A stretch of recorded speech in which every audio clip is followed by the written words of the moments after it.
कहते हैं कि 460 करोड़ वर्ष पहले प्रचंड धूल के बवंडर से हमारे सौर जगत का जन्म हुआ। धीरे धीरे पृथ्वी शीतल होने लगी, बहुत सारे गैस बाहर निकलने लगे और पृथ्वी के चारों ओर वायुमंडल के रूप में छा गए। इन गैसों ने बिजली की कड़क और बादलों की गरज से मिलकर एमाइनो एसिड का निर्माण किया। प्राय 350 करोड़ वर्ष पहले प्रथम एक कोशिकीय जीव की रचना हुई। लगभग 280 करोड़ वर्ष पहले स्टोमेटोलाइट ने प्रकाश संश्लेषण के द्वारा वायुमंडल में ऑक्सीजन को मुक्त किया। वायुमंडल में ऑक्सीजन के स्तर में निरंतर वृद्धि से 120 करोड़ वर्ष पहले एक से अधिक न्यूक्लियस वाले बहुकोशिकीय जीव का जन्म हुआ। इस क्रमिक विकास से ही प्लैटफॉर्म, जेलीफिश, स्टारफिश, नॉटिलॉइड से सागर आया। सागर के किनारे वाले अंचल में पौधे लहराने लगे। बहुत तेजी से विभिन्न प्रजातियों की कई मछलियां विकसित हुई। यहाँ जो विशाल मछली दिख रही है उसका नाम है डार्विनियोस्टस।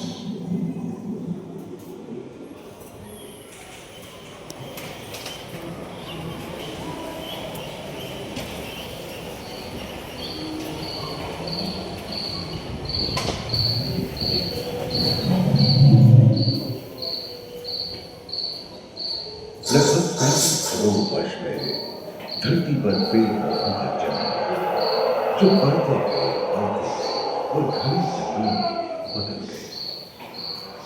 घूम, मकड़े, आदिम पंखहीन पतंग एवं एक क्लोस्ट्रेगा जैसे उभयचर प्राणियों का आविर्भाव हुआ। सरसृप जैसे स्तनपायी डायमेट्रोडॉन प्रकट हुए, जिसकी पीठ पर नौका के पार की तरह एक अंग था, जो ताप को नियंत्रित रखने में मदद करता है। सरसृप की तरह एक अन्य स्तनपायी प्राणी साइनोमेटस इन दिनों काफी प्रभावशाली हो उठा था। इसकी विशेषताएं कुत्ते से बहुत मिलती थी।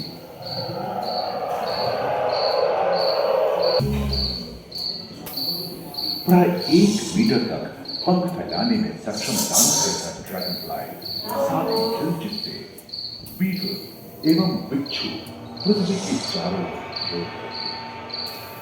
पृथ्वी में पाए जाने वाले अधिकांश कोयले ही कार्बोनिफेरस युग के मृत पौधे से उत्पन्न हुए थे, जो कि धरती के अंदर दब गए थे।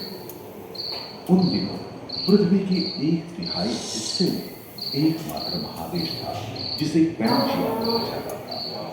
जलवायु गर्म रहती थी। भूभाग पर प्रागैतिहासिक सरीसृपों का ही शासन था, जिन्होंने शुष्क जलवायु के साथ खुद को ढाल लिया था। और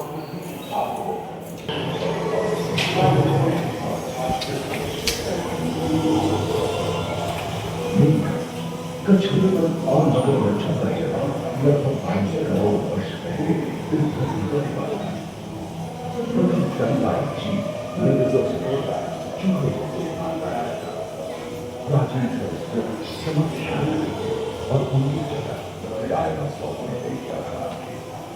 ये घटनाएं 20 करोड़ वर्ष पहले डायनासोर विभिन्न आकार एवं और धरती के कोने कोने में फैल गए एवं जलवायु के अनुकूल खुद को ढाल दिया। इनमें से कुछ तो धरती की तरह खुलके खुलते थे और कुछ 15 पूर्ण वयस्क हाथियों जितने भारी थे।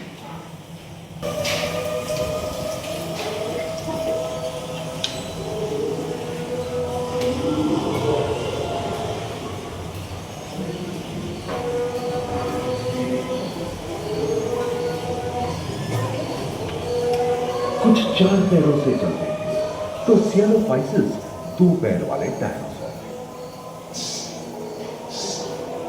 ब्रेकियोसाउरस की लंबाई प्राय 23 मीटर थी, जो कि एक टेनिस कोर्ट की लंबाई जितनी थी, और इनका वजन 75 टन था। सरसृप आकाश में सागर में छा गए।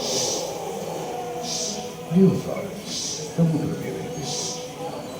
सबसे यानी जुरासिक के अंतिम चरण से क्रिटेशियस युग का प्रथम चरण तक डायनासोर के लिए स्वर्णिम युग रहा।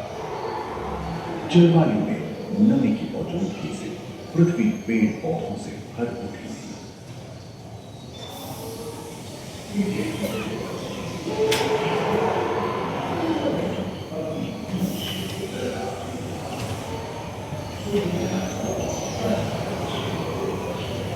पैंजिया महादेश खंडित होने के कारण भारत एशिया की ओर खिसकने लगा था। महादेशी प्लेटों में हलचल होने से ज्वालामुखी में नाम निकलते। इसके फलस्वरूप आए भूकंप से विभिन्न भौगोलिक आकाश एवं आकृतियां निर्मित हुई। स्पाइनोसॉरस जमीन पर नौका के पाल की तरह एक अंग हुआ करता था, जिससे वो अपने शरीर के ताप को नियंत्रित करता था। एवं ओविराप्टर जैसे छोटे डायनासोर तो ओलंपिक के तेज धावकों की तरह दौड़ सकते थे।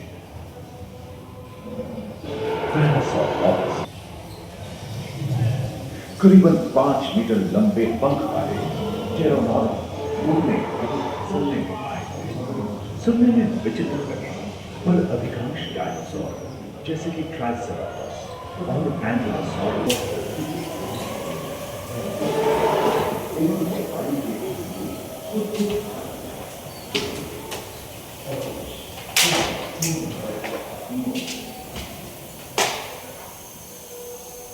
भूमध्य रेखा के पास आत्मा में उष्णता बनी रही, परंतु नदियां सूखने लगी थी एवं जंगल कम होने लगे।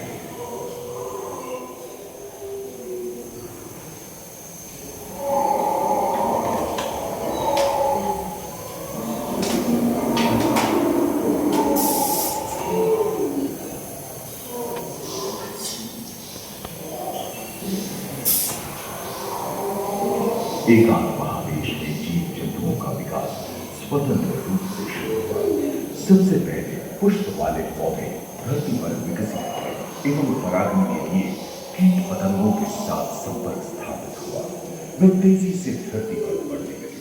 इसी समय पहली बार धरती पर सांपों का जन्म हुआ। डायनासोर में सबसे भयंकर था टिरानोसॉरस रेक्स। भूस्थल पर इसका ही राज चलता था। यह प्राय 12 मीटर लंबा यानी 2 मंजिला मकान के आकार का था।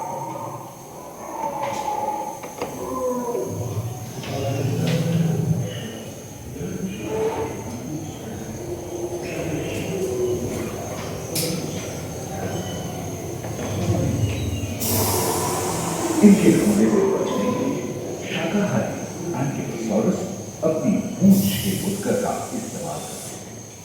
सभी डायनासोर प्राय 6 करोड़ वर्ष पहले विलुप्त हो चुके थे।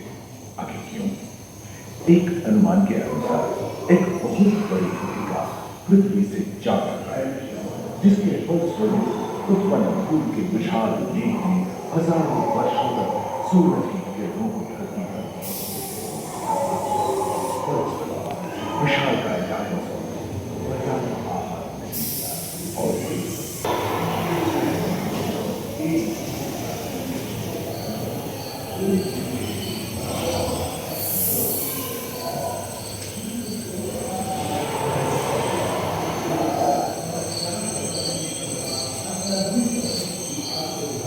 डायनासोर के विलुप्त होने के बाद भूस्थल पर स्तनधारी पर्याप्त मात्रा में आहार उपलब्ध होने के कारण छोटे छोटे स्तनपायी प्राणी बड़े आकार में बदलते गए। इसी तरह बड़े बड़े शाकाहारी एवं मांसाहारी स्तनपायी प्राणी धरती पर नजर आने लगे। विश्व के कई हिस्से जंगल हरे भरे हो गए।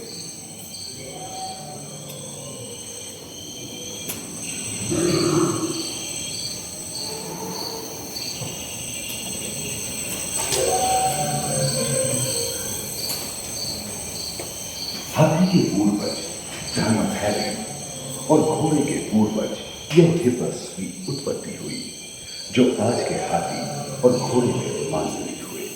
लेमुर, टर्सियर जैसे प्राइमेट भी इसी युग में पैदा हुए। खोखली अस्थियों वाले आज के दिनों के पक्षी इन्हीं दिनों जन्मे थे।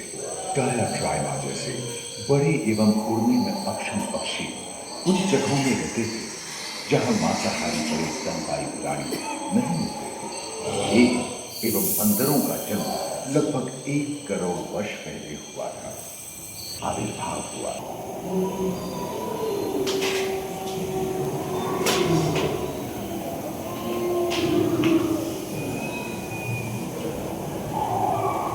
पृथ्वी के लंबे इतिहास में जाने तो ऐसे कई मौके रहे हैं जब उत्तरी गोलार्ध के अधिकांश हिस्से बर्फ की चादरों से ढक गए थे, जो आइस एज के नाम से जाना जाता है। हम आज ऐसे ही एक आइस एज में रह रहे हैं जो 20 लाख वर्ष पहले शुरू हुआ था।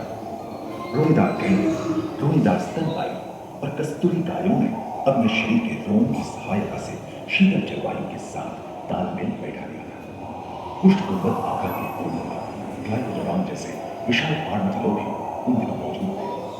सिरजूट वाले बाघ और विशाल सिंह वाले हिरण जंगल में शान से विचरण करते थे। संभवतः सामने के दांत से मांस को जीभ में मारने में हुई वृद्धि के कारण यह समय के साथ विलुप्त हो गए। वहीं दानव आकार के हिरण हिंसक जानवरों से बचने के लिए तेजी से नहीं भाग सकते। फलस्वरूप वे रूपों में परिवर्तित हुए।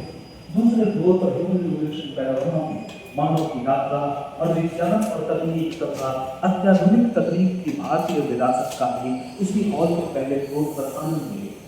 अपने अनुभवों को यादगार बनाने के लिए दोबारा हाथ से जरूर आए साइंस